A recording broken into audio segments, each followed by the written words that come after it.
Hey everyone, welcome back to the channel. I've been pretty busy with the holidays and finals, but now I'm ready to kind of get back into it. So bear with me, this is going to be a longer episode, and this is going to be officially episode 7 of the SR-120 Innovative Marine build. So first we need to take care of the rat's nest and wires that we got going on in the back and underneath the tank. I'll show you guys that in a little bit. This is super important to take care of for fire hazards, so you don't have any water leaking into the electrical outlet causing a fire, and then just for organization overall, because we're going to want to turn off the water pump, and we're going to want to turn off the power heads, the heater possibly, just due to the fact that we're going to do a water change, and the water level is going to go a lot lower, and we don't want the pump to just be sucking in a bunch of air and kind of destroying the motor. So that's what the organization kind of comes into. So we're going to be taking care of that today. I bought some tape from Dollar General, and it kind of just goes into this whole hobby. Don't cheap out on things. Don't buy twice because you thought you're going to get away with some cheaper stuff. What I did was I bought some super cheap tape and it didn't work, and I'll show you guys in a second. The power strip ended up falling off. Thankfully nothing got unplugged and it didn't mess anything up, but yeah, that could be a huge mistake just for trying to save a couple bucks. So now we're going to use this, holds up to 60 pounds, Gorilla mounting tape, double-sided, and then we'll be using these instead of zip ties. They're just Velcro strips that I'll show you how they work a little bit later, but basically to keep the wires nice and neat. And then lastly, today I'm also going to be putting in these LED light bars. So they're motion sensors, they come with the batteries, and the reason I chose batteries is because, or battery operated, is because I don't want a bunch of plugs, especially if I'm going to have 5 different lights. I already have 5 lights on top of the tank, so I don't need 10 different plugs just to have these lights underneath to light up the cabinet. And they're motion sensors, so I don't have to worry about turning them on and off. That's exactly why I got them. They're only $4 a piece at Walmart, so definitely worth it. I'll show you guys those once they get installed, so bear with me. Let me just move the camera real quick and show you guys what we got going on in the back. So yeah, this is the cords we're going to be taking care of right now. I'm going to cut this video and get them all set up and nice and neat. And then right here, I'm going to have to take this off. This is the tape. It's sticky, it works, but it does not work for all the weight of this. So all this kind of came crashing down. Thankfully I kept an eye on it. It didn't happen in the middle of the night or unplug anything. So let me take care of this and then I'll see you guys in a little bit. All right guys, so we are back, and as you can see, the rat nest has been taken care of. So just to show you what we got going on, let's go ahead and move you in here. We have all of the lights nice and neatly set up. That is strictly for lights. And then we have the auto top off reservoir, has got more water in it. We have the plugs for some of this is the heater down here, then it goes the wave maker, and then the pump, and then we have separate ones right here. All the lights are set up. Let's see. And because there's so much light, these things don't really go on as far. There we go. Cool. So yeah, we have 1, 2, 3, 4, 5. So that should light it up at the nighttime if I decide to open this up. But yeah, during the daytime, it's kind of hard to get them to go on because they save battery by not going on when there's other light. And then we obviously have the LED. So that's set up pretty nice. Take you guys around here. And here is the back. Very nice, put together. So special shout out to my wife. Thank you so much for all the help, because I could not have done this by myself. She has amazing skills for this organization and getting these things all wrapped up. Taped nice and neat. So next step, as you can see, the auto top off needs to be installed, but it also needs to be filled up. So I'm going to be making more water. That's going to take a long time. And then I'll go ahead and make an RODI video next, so stay tuned for that. All right, so we're going to be moving on to the RODI portion of the video. It just says right there in front of you, reverse osmosis deionization. So this is from Bulk Reef Supply, the 75 gallons per day. Basically, what this is going to clean and strip your water of everything that could be in there from your tap water. So like chlorine, any phosphates, anything like that that's going to be put into your tank that you don't want. This will take everything out of the water and keep it clean. Just to keep this short, if you guys are interested in a RODI video, I can make one separately. So please let me know in the comments how to install it, how to use it, what it's for, where to buy it, everything. Just let me know and I can go over that. But to move on with the build for the tank, we're just going to keep going from here, and let me know in the comments like I said. So I need to replace right here this little portion because I've had this for about a year, and I've replaced all of the DI, I've replaced the little filter block and the carbons. So I've replaced those, but I have not replaced this yet. So I have about 1 part per million on the TDS reader, which is right here. Oops, sorry. Okay, so you turn this thing on, and then you can see right there it's at 2. It's not on or anything like that, it's just reading from the last thing that came in. So since it's at 2 or 1, and what happens is that's coming in, and so it comes in through here, through this part right there. That's where the water's coming into, and then it'll go into here and then go into there, wherever. So the point is I need to replace that so that I can get to 0, and then this will have a lot easier time filtering out the rest. So that's step 1. And then just to go over this too, what my situation, what I got going on is this is going to hook up to the hose, and I'm going to actually put it out that window right there. Sorry. So I'm going to put this out the window, and there's a faucet right there. So it works out perfect. And you need to keep that in mind whenever you're setting up a tank, just like where is the closest water access, because these cords aren't that long. Granted, you can get an extension. However, you don't want this running across your whole house. So this is just here, and it goes straight out that window. And it's only temporary while I'm filling up my buckets or whatever I need to do for water changes. This is the waste line, the black. So that's going to go out the window as well. And then this right here is the blue line for water. So this is good. So black is the wastewater, and then blue is the good water. What will happen is it'll go into this hole that I cut. So I cut a little hole right here. This tube fits in perfectly. It's not going to fall out. It actually will yank out. So I make it a little tight. And this is the salt bucket. So I have 2. This bucket right here is where I will mix my salt. And the reason I'm doing this, I'm going to fill this up. I'll start the video again once I have it going.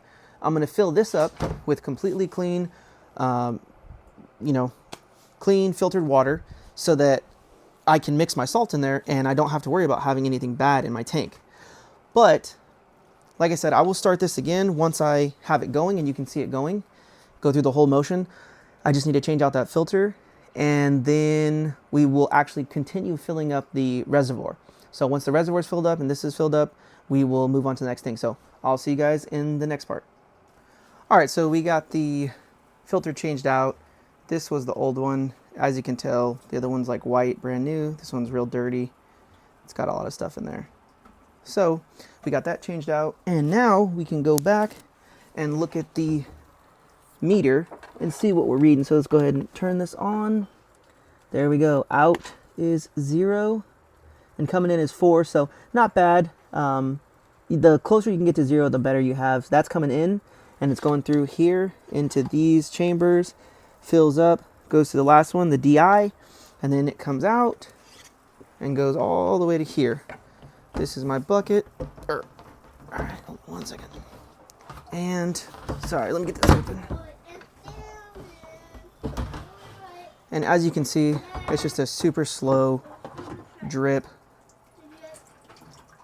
It's going to fill that up. So we're going to fill up this, and that's going to be our salt water once we mix the salt in and let it sit for a day or so in some heated water. And we're also going to fill up the RO reservoir with this. So I will get to the next part. I'm going to install some things, but I just wanted to show you guys that this is set up. We're reading 0, and that's exactly what you want for your water, to be clean and not have any additives to create any problems like algae. All right, so this is going to be the next portion. We are going to add this wave maker. This is the Innovative Marine WaveLink, 2,300 gallons per hour for the midsize. Unfortunately, like I said before, I have the full size, but they don't make a full size power head, at least not right now that I know of. So this is the Haiger that we have on, and this kind of just makes the waves across the top. You can see that. Okay, but we do have some diatoms in the front right there.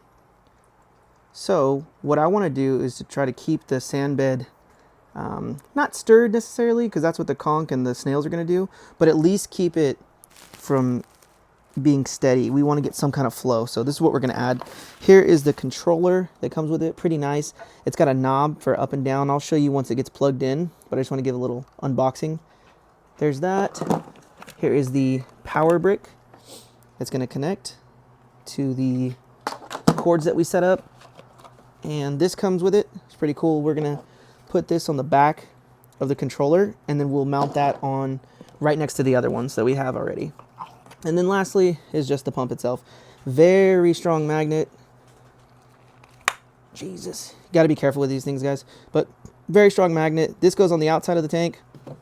This goes on the inside.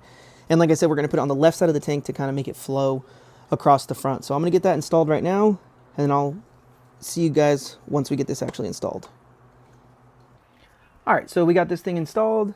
As you can see, it's stirring up a bunch of detritus, just stuff all on the bottom that's settled, so that's really good to keep that from being on the sand bed. So overall, it's pretty powerful. I like it. Smaller, you know, I wish it was a little bit bigger so I could have something for a full size, like this is the full size tank. You can see it's kind of kicking up some sand. Again, not a big deal. Between the gobies, I have 2 gobies, so between those 2 and the pistol shrimp, the sand's going to be all over the place. Not to include the conch, or the conch, and the giant knobby snail over here, this guy. He's going to be doing the same thing, just stirring up the sand bed. So it is what it is. Some people get really kind of touchy about their sand bed, but I don't worry about it too much. Here's something I want to add on to the review for the Innovative Marine. So you see this right here? That part right there comes off. You can just snap it off, and that will allow you to do this so it seamlessly closes across the top, but it allows you to have that cord in there. So I think that's pretty cool. I'm glad they did that. I'm glad the lid comes with the tank overall. But now let's go ahead and get you in here. So starting off, we have the speed is at 1, 2, 3, 4, 6. It goes all the way to 9. And then this is the frequency knob. I'm not 100% sure what that does. I'm assuming the frequency in the burst. So, you know, it could be slow, all the way to the left, or all the way to the right would be fast, we're just bursting water. This is the mode. I just have it on 2 right now. I've seen a lot of people like that. Feed button. And then we have the link button. If you have multiple of these, they can link wirelessly and be on the exact same page. So that's really cool. But yeah, that's pretty much it for that. It's installed. It's good. Now I'm going to work on the auto top off. So we're going to go ahead and get that installed.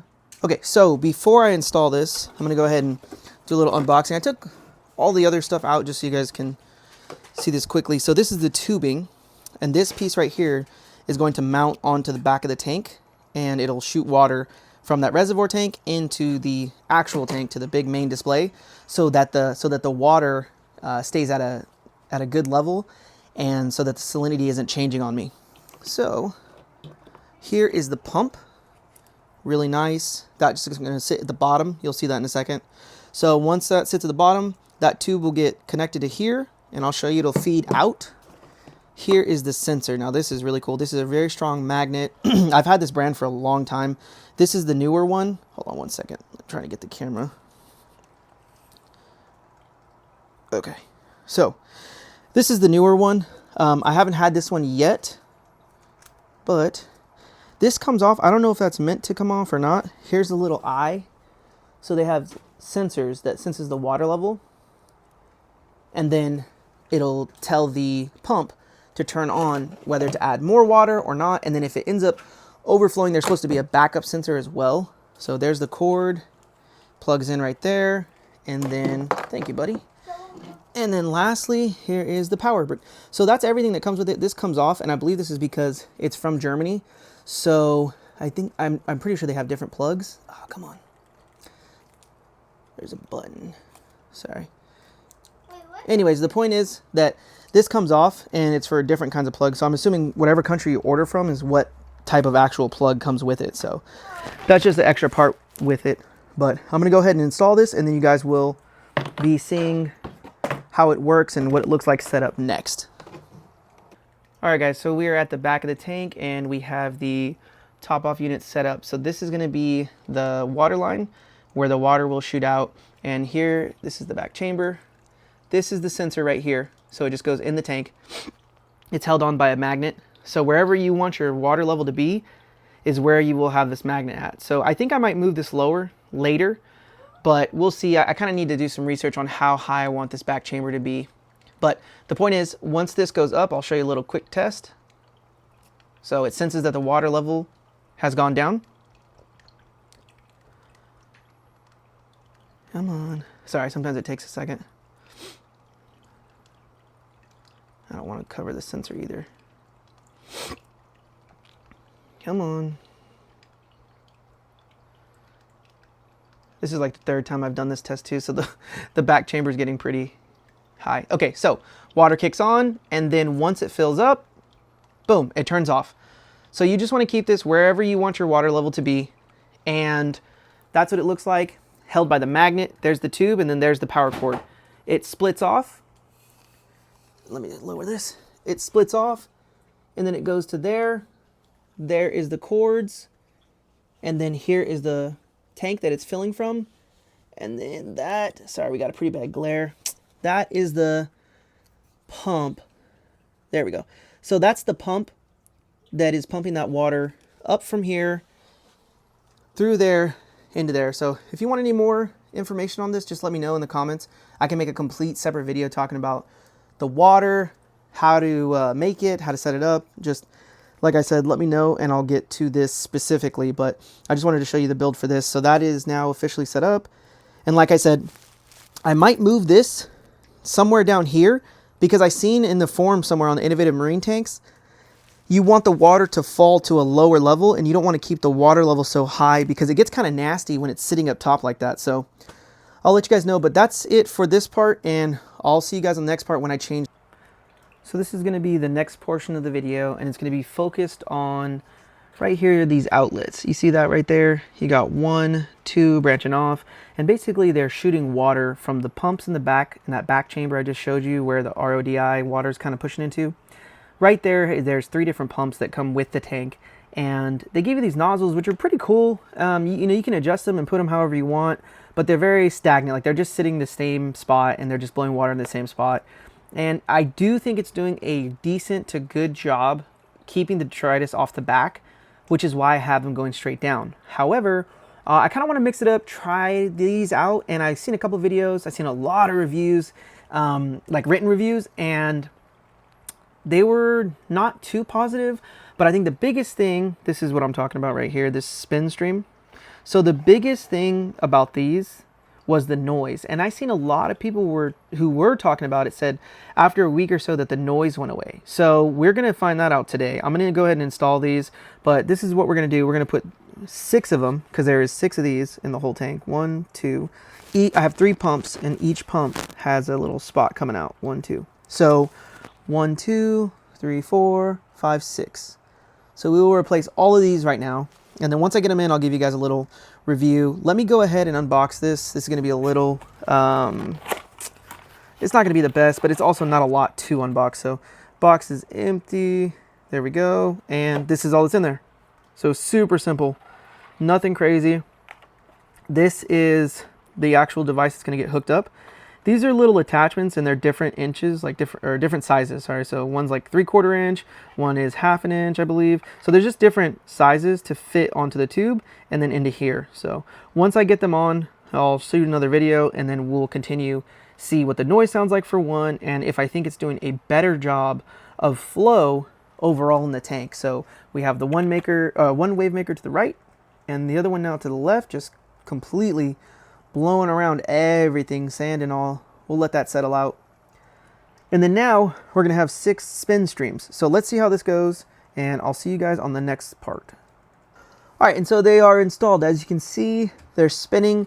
And just like I thought, there's a lot of detritus. There's a lot of dead stuff that was in the back of the tank, just getting stirred up by all 6 of these. So as of right now, I don't think you guys will be able to hear a difference. I can't hear a difference. I'm trying to be as unbiased as I can, you know. Obviously I have a lot of Innovative Marine stuff, but if it's not, I'm not sponsored, and if it's not any good, I will let you guys know. As of right now, the honest opinion is I think they're good.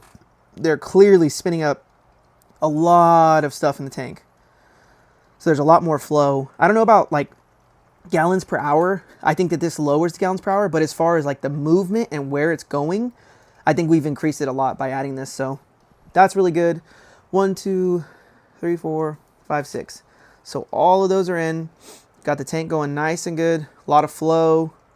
A lot of things getting stirred up. That one over there is working pretty well. So overall, yeah, I would say they're worth it. Let me give it a couple weeks, see if I can hear anything over tonight, you know, when everything's off. But as of right now, it's pretty quiet already in the room, so they're looking good so far. All right, guys, so this is going to be pretty much the final video. The last thing I'm going to do is move these. I do like the way they look, but on the side panels, I can't really clean the algae and get the scraper over there. So what I'm going to end up doing is moving these to the back wall. And that's kind of the reason why I wanted to take those other outlets off and put these on, because they don't take up as much room. And now I can kind of have both frag racks going across the back wall and it won't look so empty. So we're going to do that. And then I'm going to end the video here today because I'm not going to be able to do a water change today. Not only do I, you know, have a long time to wait for this to fill up, but I also have to mix it. And I like to let it mix for at least 12 hours, 24 hours preferred. So I'll get to the water change in the next video. But as far as this goes, we have the water filling up. We're going to move these right here, and I'll show you guys that in a second. And then we have the outlets changed, the new wave maker. We have the auto top off in the back. I don't know if you guys can see, that's what that is right there. So we have everything set up. All the wires are kind of nice and neat now. So that's where we're at. If you have any, well, let me just move the frag racks real quick. All right, so this is going to end the video right here. I got the frag racks moved. I am going to be taking this giant rock out and building a shelf with the Aquaforest rock. So that's going to come out. That was just kind of seeding the tank with all the other bacteria and stuff that was on it from the previous one. Here's the other frag rack. There's kind of a outside view. They're not in their permanent spots yet, but I'm kind of happy with where they're at right now. And they are just going along the little nozzle, so it's pretty cool where the return is. They just kind of hide it. And then the very last thing that I wanted to talk about, which was this over here. So I have not put any corals in. I've got a couple fish, but nothing was in the tank as far as this right here. So we have an Aiptasia. It's not a big deal, especially considering that I have 2 peppermint shrimp in there. And once these got into the tank, they will, if they're not already in there, they'll get eaten and consumed by the Aiptasia, or not the Aiptasia, by the shrimp. So the peppermint shrimp will take care of those. That's why you always want to at least have one in there in the beginning. But I wanted to let you guys know that this probably came from Algae Barn, and it's not to diss them or talk down on them, but it's just to let you guys know. All right, sorry about that, guys. So my phone died and ran out of space, but basically what I was trying to say is that this came from the Chaeto that I ordered. And like I said, it's not to talk down, but just to bring awareness that sometimes pests like this do come in. You know, there's good pests, there's bad pests. I don't see this as a bad thing. It might be a little challenge, and we'll see, who knows, like we'll see down the road, you know, maybe a couple months from now, have a whole tank full of Aiptasia. That'll be a huge problem, but we'll see. And the other thing I want to say was there were snails. I believe there's 3 snails that came in this, so they're not all bad pests, but just something to be aware of, because I know a lot of people are super, not strict, but like super touchy about getting pests in their tank. And in my opinion, this is part of a natural thing that's going to happen through you getting corals. And so if you can deal with it in the beginning as they come, it's a lot easier to deal with than being overran and shocked and not knowing how to get rid of them, because you know you did everything you could, and then long and behold, now you have a tank full of them. So peppermint shrimp, that's the kind of way to battle this. And obviously there's other chemicals, but I don't want to put anything in the tank as far as that goes yet. So let's let this kind of take care of itself. And another thing you can do is kind of get a little credit card or something and scrape off, that's called the foot. This is like an anemone. So you'll just scrape off the foot, and there's another one back there, but for now I'm just going to leave them. And if you guys have any questions on anything I went over today, please leave it in the comments. Let me know. Don't forget to like, comment, subscribe, and I'll see you guys in the next one.